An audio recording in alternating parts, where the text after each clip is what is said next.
Hello friends, welcome back to another podcast type video. Previously I've covered the complete history of Rohan, Arnor and Rune, but this time we're doing it a bit different again. Instead of covering a place or a kingdom, I want to cover an entire people, from their beginning to their end, wherever they went across Middle-earth. So with that in mind, in this video we will be covering the complete history of Durin's folk, from their glorious days in Khazad-dûm to their wayward days where they warred with orcs and dragons, and finally to their renewed glory in the Fourth Age. And if you haven't seen my other podcast videos, I would like to make a disclaimer. This is the type of video that you can treat as a podcast. There will be visuals, but it's not necessary to watch the video. You can instead listen to it, perhaps while you work, or work out, or play games, or while you're cooking, or while you're commuting, or while you're digging suspicious holes in your backyard that are definitely not body-shaped. Anyway, here we go. I hope you enjoy the ride. The dwarves were not counted amongst the children of Iluvatar. The dwarves were not meant to exist. But they came into existence thanks to Aule, the smith, one of the greatest of the Vala. As we're told, so greatly did Aule desire the coming of the children of Iluvatar, so that he could teach his lore and his crafts, that he decided to take matters into his own hands and create children of his own. This he attempted to do in secret, but Iluvatar is all-seeing, all-knowing, and even as Aule completed his work and began to teach his new creations the speech he had devised for them, Iluvatar intervened. He was initially displeased, for although Aule could create organic material, he could not bestow true life upon his creations. Only Iluvatar was capable of that. Aule then begged for forgiveness, saying that he did not create these things to rule over them, but to love and to teach them, and that he did so because he believed that Arda was empty and had room for plenty more. He then offered to destroy his creations and lifted his hammer. His creations, the seven fathers of the dwarves, bowed their heads and begged for mercy. But Iluvatar intervened once again. Moved by Aule's plea and sincerity, he revealed that he had granted true life to the dwarves, otherwise they would not have flinched from the raised hammer. Aule was thankful, and Iluvatar continued, stating that the dwarves would be placed beneath the earth and would not awake until after the firstborn had, the elves. He revealed that strife would sometimes arise between them, the children of his choice, and his children by adoption. And thus, Aule took the seven fathers of the dwarves and laid them to rest in far-sundered places across Middle-earth. When the time came, they would awaken. Although this was the creation of Durin, the forefather of Durin's folk, the Longbeards, his life would not officially begin until he awoke. The exact date of this is unknown, but it was believed to be between the years 1132 and 1150 of the Years of the Trees. Of the seven fathers, Durin was the only one to awaken alone. The others awoke in pairs, 2 in the Blue Mountains, and the other 4 far to the east. Durin awoke far from any of them, beneath the mountain of Gundabad, at the junction of the Misty Mountains and the Grey Mountains. It was for this reason that Gundabad remained a sacred place to Durin's folk for many years to come. Yet Gundabad was not to be the home of Durin. He wandered southwards alone, through empty lands, giving names to places that didn't yet have names. Finally, he came upon a lake in a valley that he had named Azan-el-Bizar. Reflected in the lake was 7 stars, later called Durin's crown. Durin would take this as a sign and would erect an obelisk at the location. Then he looked upon the 3 great peaks above him, Zirak-Zigil, Bundushatha, and Baran-Zibar. Beneath these mountains, he would make his home, and thus we reach the beginning of Khazad-dûm, the greatest of the dwarven realms. But Durin was alone at this time. Surprisingly, as Tolkien tells us, the Longbeards were not a distinct people, but rather Durin was joined over time by many dwarves from both east and west. It's possible the discovery of Mithril played a role in this. Although dwarves grew in number slowly, through this method, the Longbeards rapidly expanded. Khazad-dûm quickly became a major city, but the Longbeards were not finished, claiming the entirety of the eastern side of the Misty Mountains. Some would even travel to the east, setting up a colony in the Iron Hills, which was connected to Khazad-dûm by a road that ran through Greenwood. Although we're not told that Erebor and the Grey Mountains were settled, they were claimed as part of the Longbeard realm. Truly, Durin's folk had created an empire.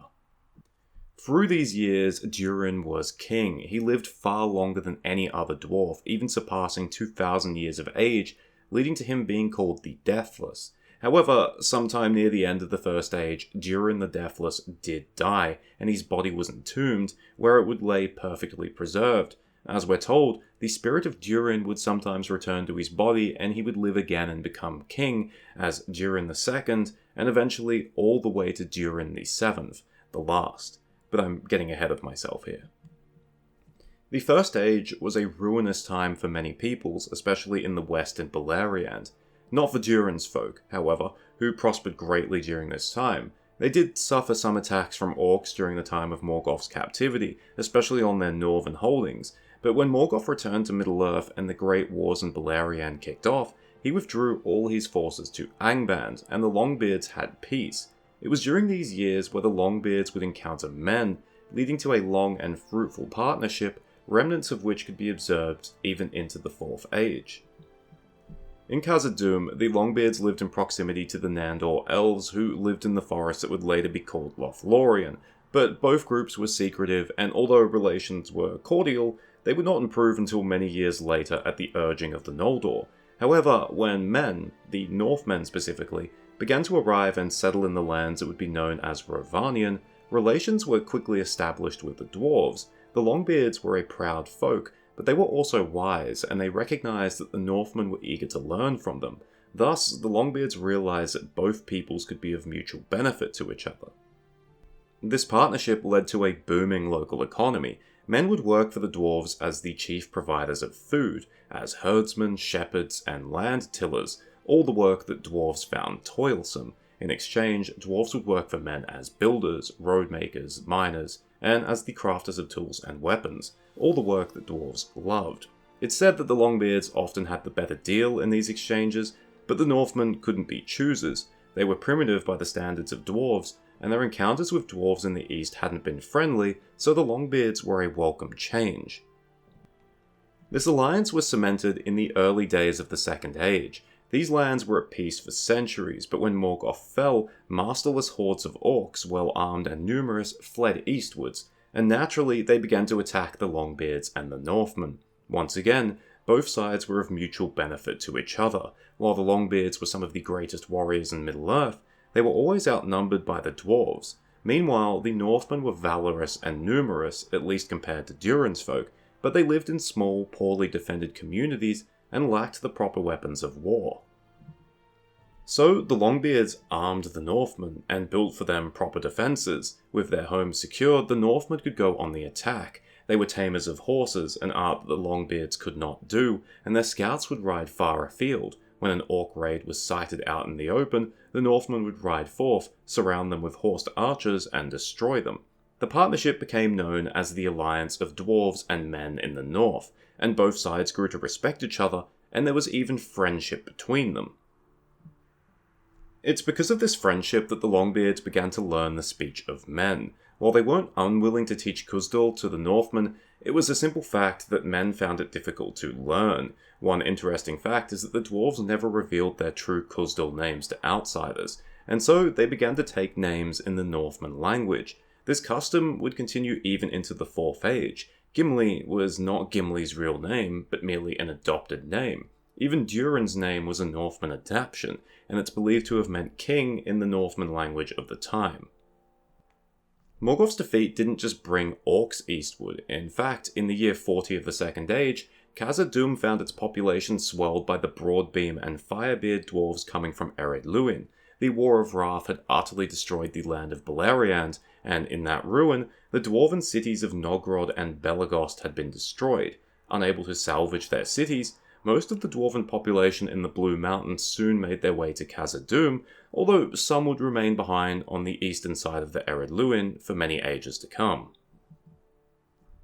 It was not long later when the Longbeards would establish yet another new friendship, this time with the Noldoran elves who had established a realm in Eregion on the western side of the Misty Mountains. The founder of Eregion was Galadriel. As one of the Noldor, she had a natural affinity towards the dwarves.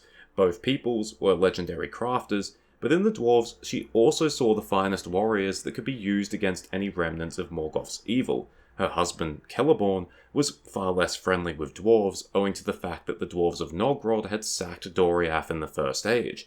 This sentiment was shared by King Orifer in Mirkwood, also a Sindar of Doriath, but were unsure if it was shared by King Amdir in Lorien.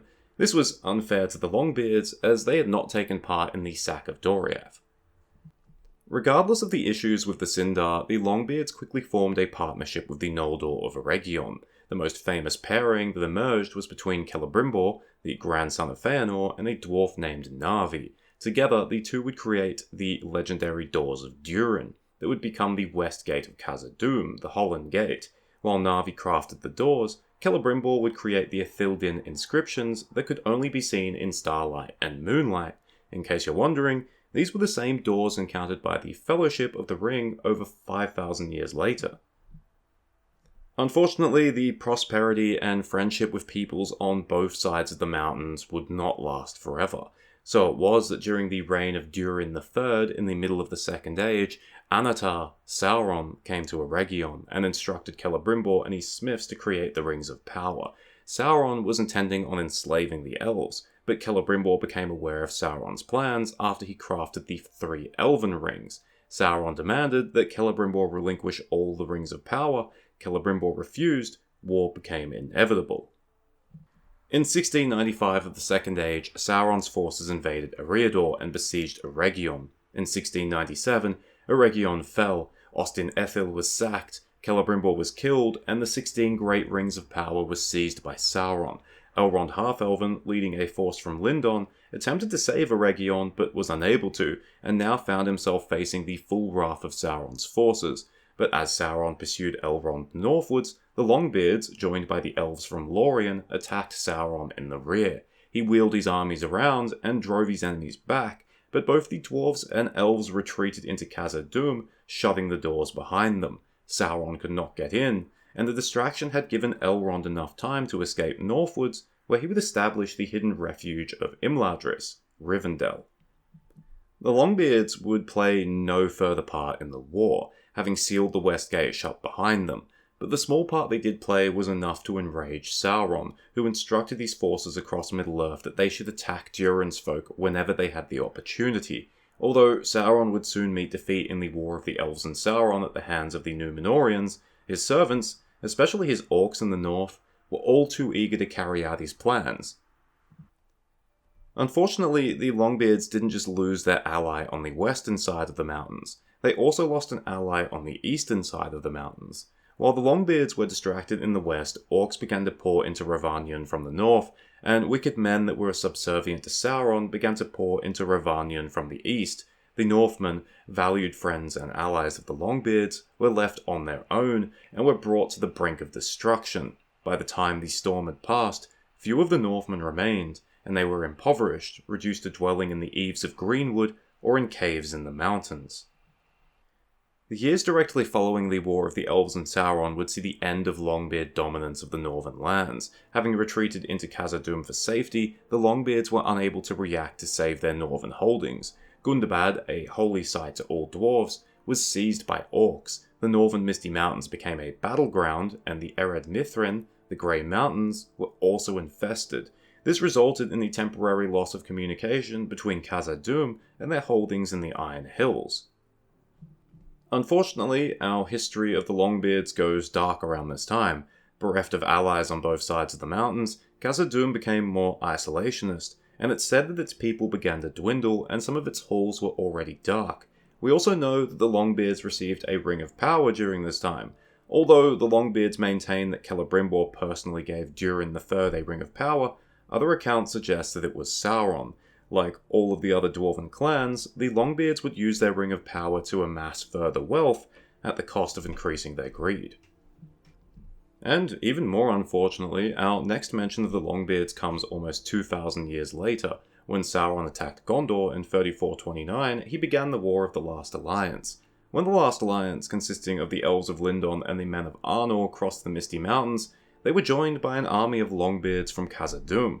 They would take part in the Battle of Dagorlad and the Siege of Barad-dûr, and although the specific deeds of the Longbeards aren't told, we are told that even though dwarves also fought on the side of Sauron, there were none of Durin's folk amongst them. Once again, we're also told very little of the Longbeards in the early Third Age. Directly after Sauron's defeat at the end of the Second Age, evil across Middle-earth laid low, but around 1050 of the Third Age, darkness began to return. Specifically, a figure known as the Necromancer, who was Sauron, established himself in Dol Guldur in southern Greenwood, which would become known as Mirkwood. A few hundred years later, in 1300, Orcish activity began to increase in the Misty Mountains, leading to renewed battles between the Orcs and Durin's folk. Many Orcs ended up joining the Kingdom of Angmar, established by the Witch King in the northwest of the Misty Mountains. Despite the proximity to the Longbeards, there's no record of them having conflict with Angmar. I wish I could say more, but alas, I am about to reach the most dreadful part of the tale. As I mentioned earlier, there was something unique about Khazad-dûm, and that was the metal called mithril. Lightweight, yet impossibly durable, it was a wonder of the world. It could only be found in two other places, Valinor and Numenor, but Numenor was destroyed and Valinor was now beyond the circles of the world, so beneath Khazad-dûm was the only place it remained. But after millennia of mining it, mithril was becoming more and more scarce, and the Longbeards were having to delve deeper and deeper in order to find it. So we come to the year of 1980 of the Third Age. Durin VI is king, and his subjects are mining beneath Barad-dûr in order to find more mithril. There, they would awaken a Balrog of Morgoth, which had remained imprisoned or in hiding since the fall of Morgoth at the end of the First Age. A creature of the most terrible legends, the dwarves were no match for the Balrog, and if there were any attempts to destroy it, they failed utterly. Durin VI was killed in that year, but his son, Nain I, attempted to hold Khazad-dûm, even as the Balrog was now stalking its halls. This was in vain, and the following year he too was killed. Without hope, Nain's son of merely 47, Thrain, had no choice but to abandon Khazad-dûm. Although the name had always existed, the city would now commonly be called Moria, the Black Pit. The dwarves were not the only ones to be affected by the Balrog. In nearby Lorien, where relations with Khazad-dûm had been good enough, many elves fled, fearing that the nameless terror that infested Moria would soon turn its attention to their forest. Amongst those who left were King Amroth at the behest of his love Nimrodel, and he would drown in the Bay of Belfalash shortly afterwards. Celeborn and Galadriel would arrive to take charge as Lord and Lady of Lothlorien, and given Celeborn's intense dislike of dwarves, and the elves of Lothlorien blaming dwarven greed for awakening the Balrog and getting Amroth killed, relations were severely damaged. King Thrain now had the task of finding a new homeland for his people. Naturally, he moved eastwards towards the Longbeard possessions such as the Iron Hills, but before reaching the Iron Hills, Thrain espied the Lonely Mountain, Erebor. It had always been considered Longbeard territory, but it's unclear if a colony of any sorts was ever established there. But in 1999, Thrain decided it was good enough and established his new kingdom at Erebor. He would become known as the King Under the Mountain, and shortly afterwards, the legendary Arkenstone would be discovered. But it seems that not all dwarves were content with Erebor. After all, it was merely a single mountain. Some turned their eyes northwards to the Grey Mountains, which were wild and unexplored and mineral-rich. Like Erebor, the Grey Mountains were considered Longbeard territory, but along with Gundabad, they had been lost to orcs following the War of the Elves and Sauron. It's possible that these orcs had been greatly weakened following the destruction of Angmar only a few decades earlier, thus giving the Longbeards an opportunity to retake control of the mountains. That said, Thrain would remain in Erebor for the remainder of his life, which ended in 2190. He was aged 256 and had ruled Durin's folk for a massive 209 years on account of the early death of his father. His son, Thorin I, ascended to the throne, but by his ascension, the writing was on the wall. The majority of Durin's folk were now gathered in the Grey Mountains, and Erebor was of less importance. As the king of Durin's folk, it didn't make sense for Thorin to remain in the lesser colony, so in 2210, 20 years into his reign, he moved his capital to the Grey Mountains.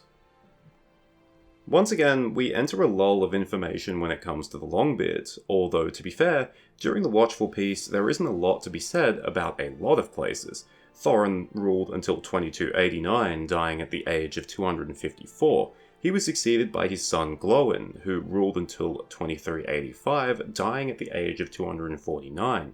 He was succeeded by his son Owen, who ruled until 2488, dying at the age of 250. Near to the end of Owen's reign, the watchful peace ended, and the orcs once again began to multiply in the Misty Mountains. In what must have been a great insult to the Longbeards, orcs started to infest Moria as well. Succeeding Owen was Nain II, and it was under Nain II where the fortunes of Durin's folk began to dip once again. While most of Nain's reign seems to have been uneventful, towards the end, the dwarves found themselves face to face with an old foe, the dragons. Following Morgoth's defeat, dragons had been dwelling in the frozen wastes of Forodwaith, north of the Grey Mountains. Occasionally, one, such as Scatha, who was killed around the year 2000, would be lured south by dwarven treasure hoards, and would come into conflict with them. But in 2570 of the Third Age, this conflict kicked up a gear, and would become known as the War of the Dwarves and Dragons. This was an organised assault upon the Longbeards who dwelt in the Grey Mountains. For the remaining 15 years of Nain's reign, the dwarves would manage to hold out against the assaults. Nain II would die in 2585, aged 247. He was succeeded by his son, Dain, but unfortunately for Dain, he would rule for a mere 4 years, for in 2589 a cold drake attacked his halls, known amongst the fans as Dain's Halls, and at the gates, both Dain and his second son, Thror, were killed. Dain was 149, Thror was a mere 37. To Thror, spelt with a TH, his brother with just an F, Dain's eldest son, this was an indication that the war was lost. He gathered the majority of Durin's folk who had remained in the Grey Mountains and led them back to Erebor, where Thror would become the third king under the mountain, an honorific that had been vacant since Thorin I. He would be accompanied by Borin, his father's brother, but not all of the Longbeards chose to go with him. Many accompanied Gror, his younger brother of only 26, east to the Iron Hills. Some of the Longbeards even remained in the Grey Mountains. Whether they survived or not against the dragon onslaught is unknown. Thror's return to Erebor would usher in a new golden age for the Longbeards, not only because of the immense wealth that could be found under the mountain, but also because of the new friendship that was established with the Northmen who lived in the lands south of the mountain. Hearing of the wealth of the dwarves, they travelled upriver and established the city of Dale beneath the foot of the mountain. Like in the past, in exchange for the craft of the dwarves, the men of Dale would provide food, and also they were renowned toy makers. Through this partnership, the wealth and prosperity of Erebor would grow even further, and news would travel far and wide. This was, however, not a good thing, for in the Grey Mountains there remained a great dragon, and he heard of the wealth and splendour of Erebor and desired it for himself. This dragon was Smaug the Golden. In 2770, late in the reign of Thror, Smaug descended upon Erebor like a hurricane out of the north. He set the woods and fields about the mountain on fire, and when the dwarves sallied forth to meet him, he destroyed them outside the gates. Then he turned his attention to the city of Dale, attacking it and killing its lord Girion. Shortly afterwards, Dale was abandoned. Then he crawled into Erebor, killing every dwarf that he could find. Thror and his son Thrain managed to escape the mountain by using the secret side entrance. Thrain's young son, Thorin, was lucky enough to not be in the mountain at the time and was also able to escape. Most of the dwarves that escaped fled east to the Iron Hills, where Gror was still lord, but a small company of faithful followers followed Thror away to the south and west. This included Thrain and his children, Thorin, Frerin, and Dis, and the descendants of his uncle Borin, Farin and his two sons, Fundin and Groen, and Fundin's son, Balin, who was only 7 years old at the time. A few years later, Thror and his followers settled in Dunland on the western side of the Misty Mountains. This was a miserable existence for the royalty of Durin's folk. They were poor, and according to Thror, the local Dunlendings looked upon them with scorn. In 2790, Thror, now aged 248, decided that he had had enough. He gave his final heirloom, the Ring of Power, to Thrain. Concerned, Thrain asked if Thror was intent on returning to Erebor, but Thror denied it, and told him that vengeance was a task for Thrain and his sons. He left without saying where he was going, taking with him only a single companion, a dwarf named Nar. Thror, perhaps crazed by desperation or even by the Ring of Power he had possessed for so long, instead journeyed to the east gate of Moria. What he hoped to achieve there is unknown, but despite Nar's pleas, he walked through the gate proudly. Gnar waited for several days as Thror did not return. Finally, there was a horn blast and a body was cast out onto the steps. It was Thror. His decapitated head was branded with the name Azog, self-proclaimed king of Moria. Azog bid Gnar take the message back to the Longbeards, giving him a bag of coins of little worth as a fee. However, he forbid Gnar from taking the head or the body of Thror, and as Gnar fled, he looked back once to see the orcs hacking up the body and feeding it to the crows. The news enraged Thrain. He wept and tore his beard, but then he fell silent for 7 days, saying not a single word. Finally, he stood up, declaring that this cannot be borne. At once, he sent messengers north, east, and west, bearing the tale of Thror's humiliating death. Durin's folk had always commanded respect, as Durin was the eldest, and an insult to the heir of Durin was an insult to all of the dwarves. Thus, forces began to gather, not just from other Longbeards scattered across Middle-earth, but from the other dwarven clans too, the Broadbeams, the Firebeards, the Stiffbeards, the Stonefoots, the Blacklocks, and the Ironfists. 3 years it took, but by 2793, the greatest dwarven army ever to assemble was ready to march and deliver vengeance upon Azog and his orcs. So began one of the bloodiest chapters of dwarven history, the War of the Dwarves and Orcs. From Mount Gundabad in the north to the Gladden Fields in the south, the dwarves attacked and sacked every single orcish stronghold that they could find. The war was without mercy and pity, and there were many cruel deeds committed by both sides in the dark. But the dwarves were victorious in every battle. For once, they had the numbers to call upon, they had weapons and armour without match, and they were driven by an anger that the orcs could not withstand. But they could not get their hands upon Azog, and finally, only one major known orcish stronghold remained, Moria.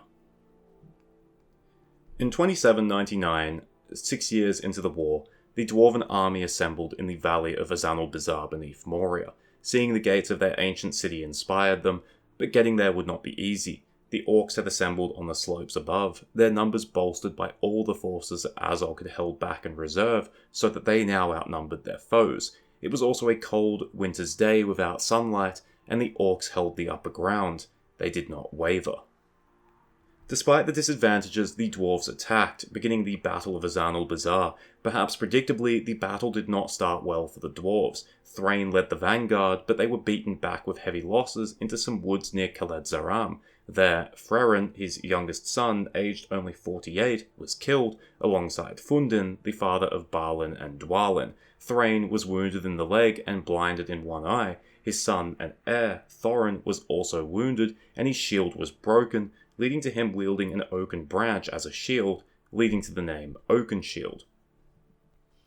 Elsewhere, the battle swayed to and fro with huge losses on both sides, but finally, the dwarves of the Iron Hills, led by Nain, the son of Gror, joined the battle. Nain and his best warriors drove straight through the orcish army, reaching the very gates of Moria itself.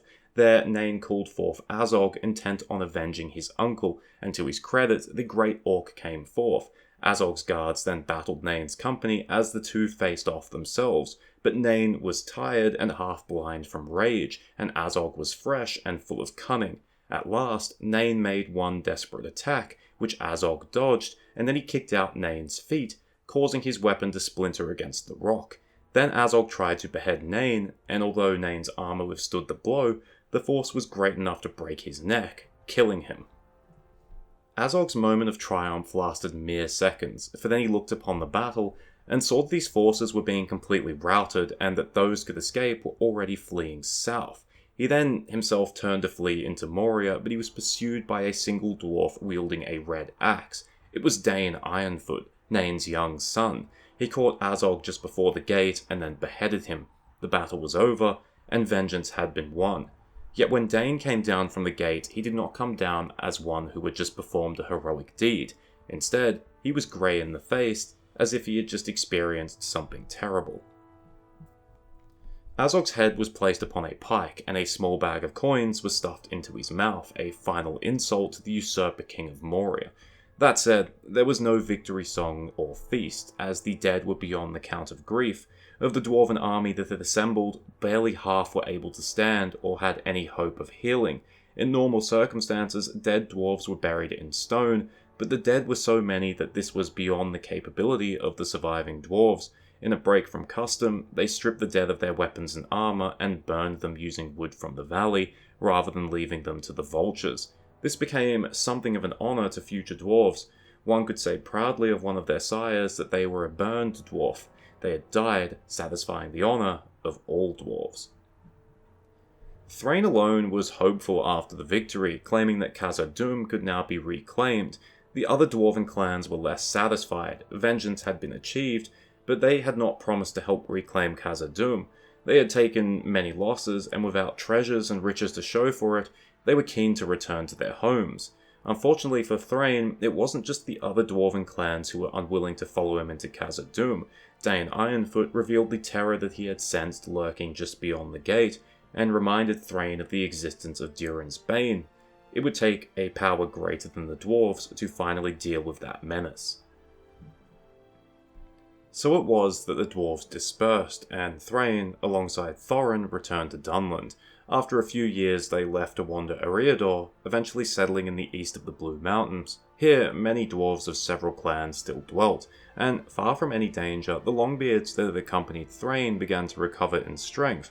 But the Blue Mountains were not rich in ore anymore. They had been mined for thousands of years, and Thrain and his followers found themselves working with iron far more than gold or any other precious metal. So it was that despite the reprieve from turmoil, discontent began to grow in Thrain's heart.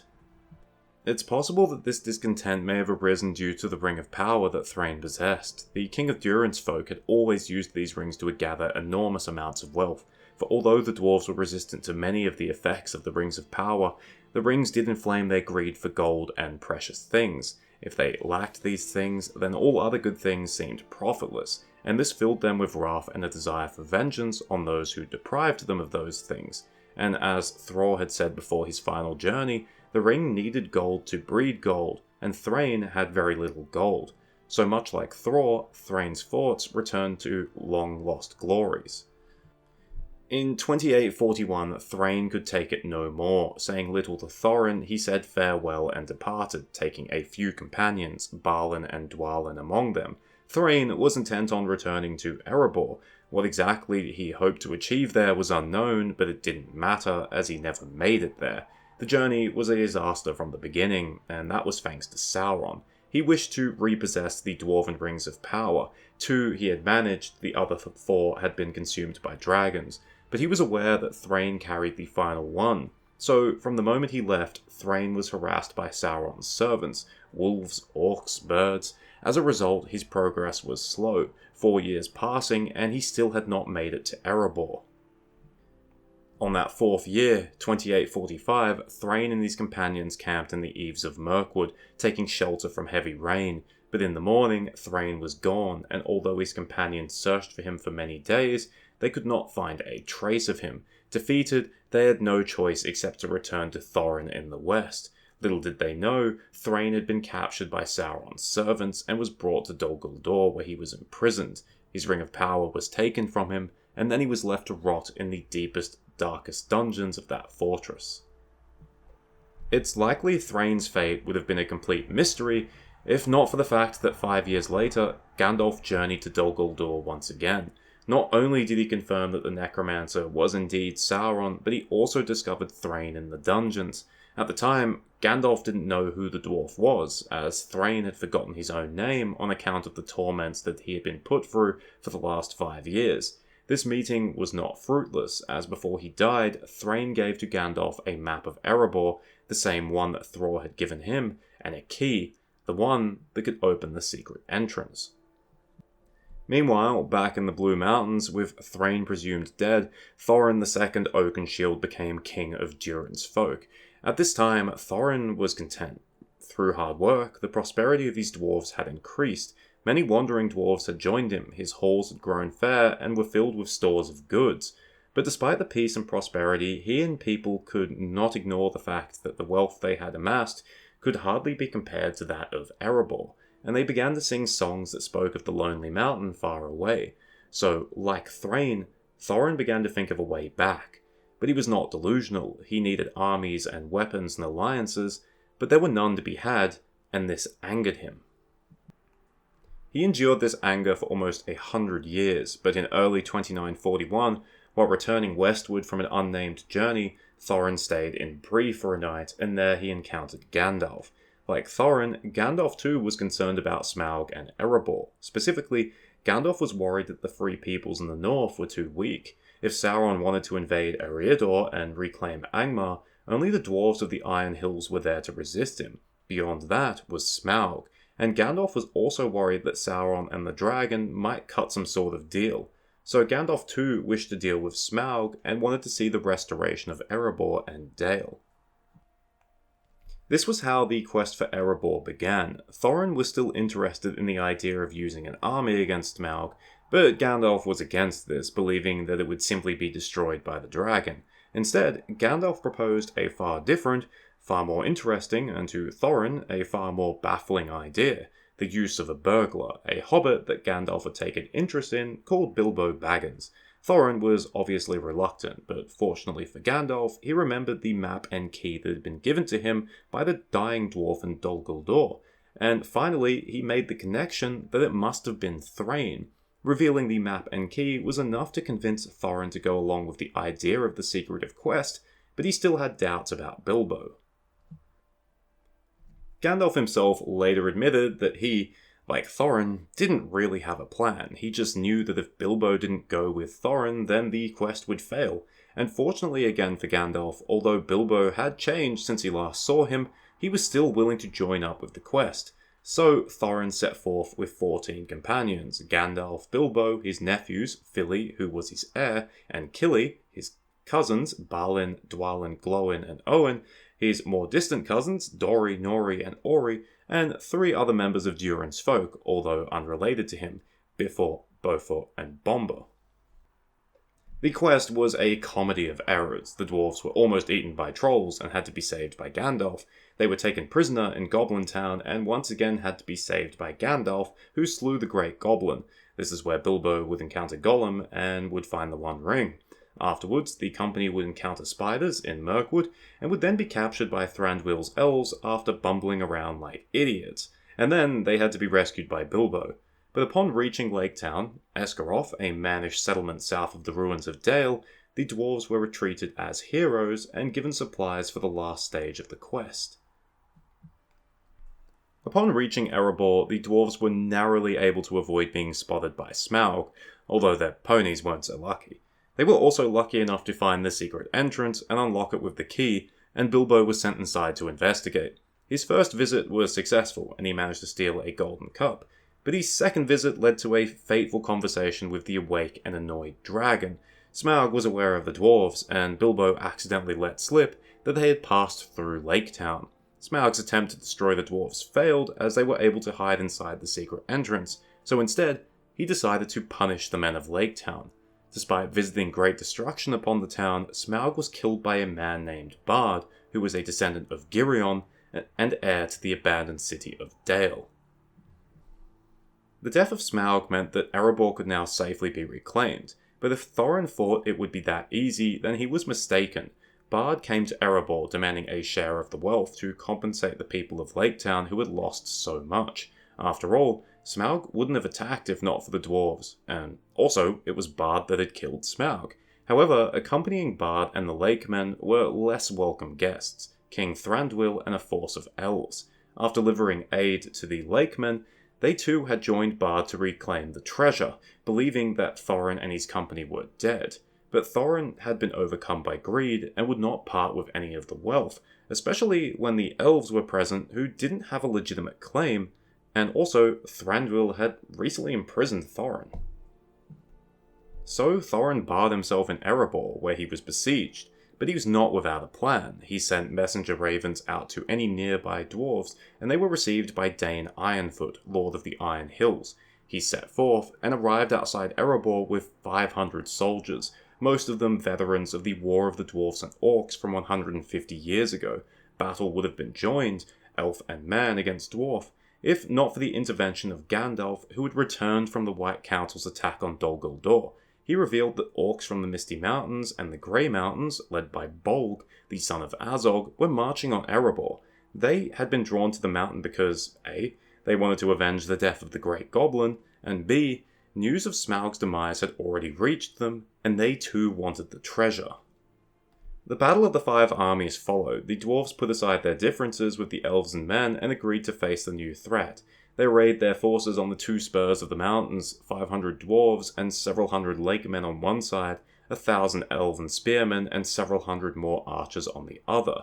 Thorin and his companions remained barred inside Erebor, except for Bilbo and Gandalf, who watched from Ravenhill, which was held by the elves. At first, the battle went well for the Free Peoples. The orcs advanced into the valley, were ambushed on both sides, and took heavy losses. However, they had the superior numbers, and some of the orcs began scaling the spurs of the mountains from the other side.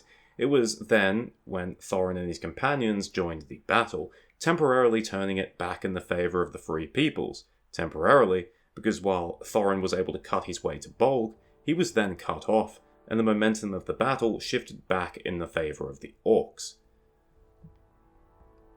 Unfortunately for Bolg, he could not have prepared for what happened next. Even as his triumph seemed near, a force of giant eagles arrived, swooping down on the orcs and driving them from the mountain. On top of that, Bjorn arrived in his giant bear form, smashing through the orcish lines and personally killing Bolg by crushing him. With the death of their leader and the battle having truly turned against them, the remaining orcs fled, many of them hunted down by their pursuers. In the end, it was estimated that 3/4 of the orcish armies of the Misty Mountains and the Grey Mountains were wiped out. We don't know the amount of dead the Free Peoples suffered, but we do know the names of 3 of them. In the midst of the battle, Thorin Oakenshield was mortally wounded, and his nephews, Fili and Kili, had then died trying to protect him. Thorin died shortly after the battle, but not before apologising to Bilbo. Although the quest had been successful, Thorin had not truly gotten to enjoy the fruits of his labour. He had been king under the mountain for only a few days. With Fili also dead, this meant that Dane Ironfoot was next in line to be king of Durin's folk. Dane was wiser than his cousin, and was willing to divide the treasure. Under Dane, Durin's folk began to grow strong once again. Many dwarves relocated back to Erebor from the Iron Hills or the Blue Mountains, and many wandering dwarves found themselves a new home. Bard used the wealth that he had been given to rebuild both Dale and Lake Town, and he became the King of Dale, which rapidly expanded east and south to the rivers Carnin and Kelduin, absorbing many of the local Northmen. As it had been in the past, trade between the two kingdoms allowed for both to flourish. Gandalf had also gotten his wish. Smaug, a potential ally for Sauron, was gone, replaced instead by a powerful alliance of men and dwarves that blocked any easy route for Sauron into the northern lands. That said, Dane's rule was not without discontent. As we're told by Glóin at the Council of Elrond, sometime during his rule, whispers began to emerge that Durin's folk was hemmed into too narrow a place, and that greater wealth awaited them in the wider world. Some then spoke of Moria, many with dread, but some with hope, and at last Balin listened to those whispers.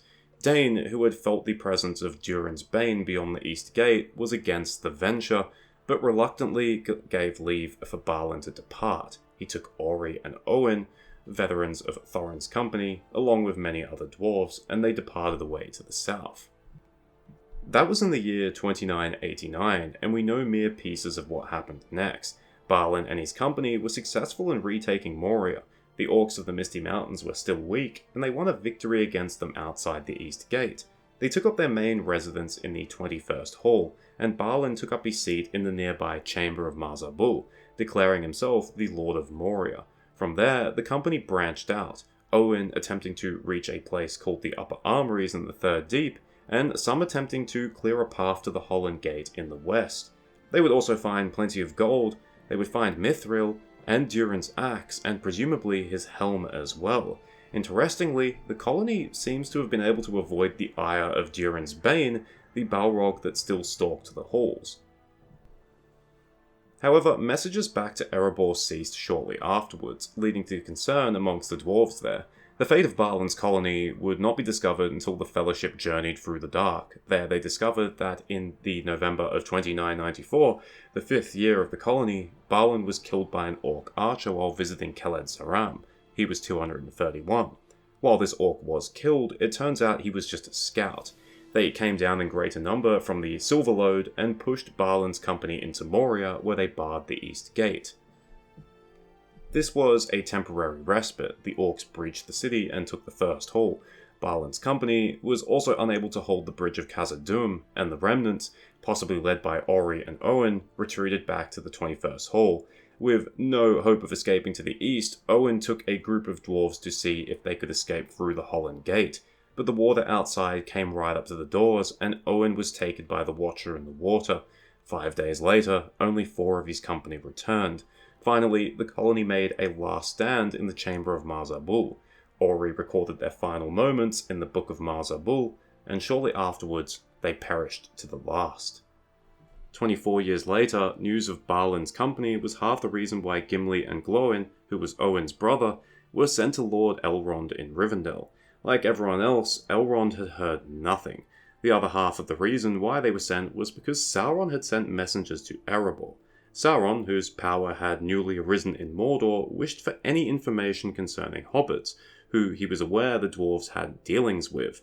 In return for information, Sauron offered up not only the 3 dwarven rings that he possessed, but he also offered that he would return Moria to Durin's folk. Dain chose to answer neither yes or no, and that he needed time to consider. In reality, he was aware that Sauron had always betrayed them, and by answering neutrally, he was merely buying more time.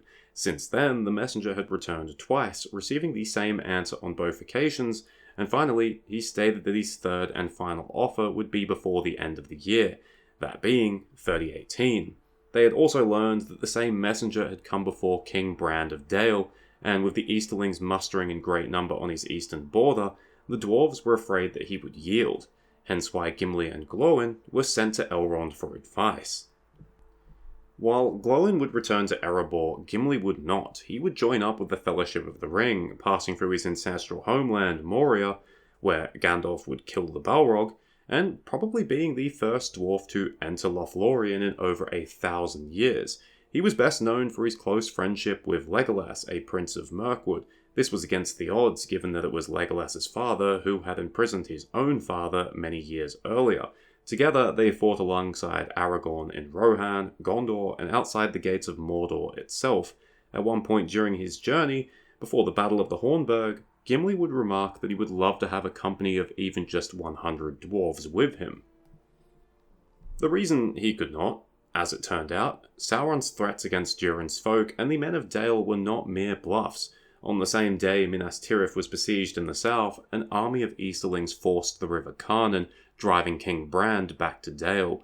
There, he was joined by an army of Longbeards led by King Dain Ironfoot, who was now 252 years of age, yet still capable of wielding his axe. For 3 days, a bloody battle was fought beneath the foot of Erebor, but on the 17th, Durin's folk and the men of Dale were defeated. King Brand fell in battle, and King Dain Ironfoot stood over his body, fighting off the Easterlings until he too was finally overwhelmed.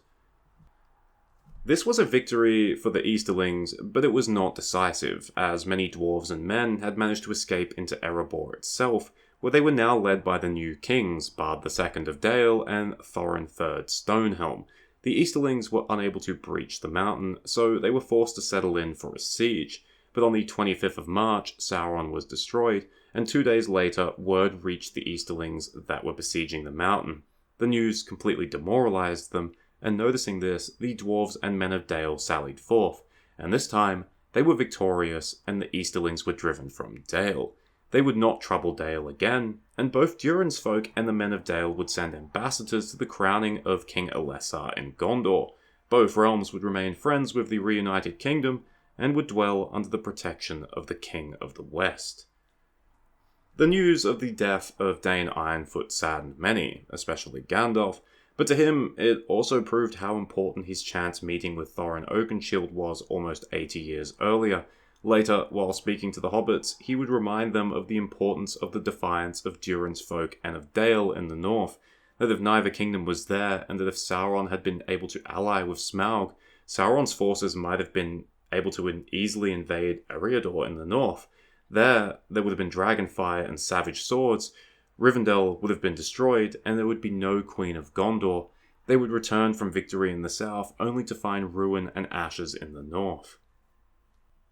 But despite their losses at the Battle of Dale, things looked up for Durin's folk at the start of the Fourth Age. The first major change was the founding of a new colony, not in Moria, but in the caves of Aglarond, the glittering caves behind Helm's Deep. This was done by Gimli, who along with some of the Rohirrim, had been driven inside there during the Battle of the Hornburg. Early in the Fourth Age, he would bring many dwarves there, and he would become known as the Lord of the Glittering Caves. His dwarves would build and craft many great works in both Gondor and Rohan, and they would forge new gates of mithril and steel in Minas Tirith, to replace the ones destroyed by the Witch King. As for Gimli himself, in the year 120 of the Fourth Age, which saw the death of Aragorn, King Elessar, he would sail down the Anduin and into the west with his friend Legolas. He was very old at the time, 262, and as far as we know, he was the first and only dwarf to sail into the west. We also know that sometime after the year of 171 of the Fourth Age, Durin's folk did manage to successfully retake Moria from the Orcs, who would have dwindled and weakened even further after Sauron's defeat. This was achieved by Durin VII, the sixth and final reincarnation of Durin the Deathless. We know that he was a descendant of Thorin III Stonehelm, but whether he was his son or whether he was from further down the line is never stated. It's said that during these years, Durin's folk would have one final golden age. From their many homes across the west of Middle-earth, in Khazad-dûm, Erebor, the Iron Hills, the Blue Mountains, and the Glittering Caves, but unfortunately, the world was never meant for the adopted children of Iluvatar, and just like the elves had to leave or fade away, the days of the dwarves were also soon numbered. Never many in number, and slow to reproduce, eventually the dwarves began to dwindle, and at some point, maybe in the Fourth Age, maybe in the Fifth Age, the bells would fall silent beneath the mountains as Durin's race died out. Thank you for watching. I hope you enjoyed it, or at least found it interesting. I hope you learned a thing or two, especially about the history of Durin's folk in the First Age, which can only really be found in the Peoples of Middle-earth, the 12th book in the History of Middle-earth series.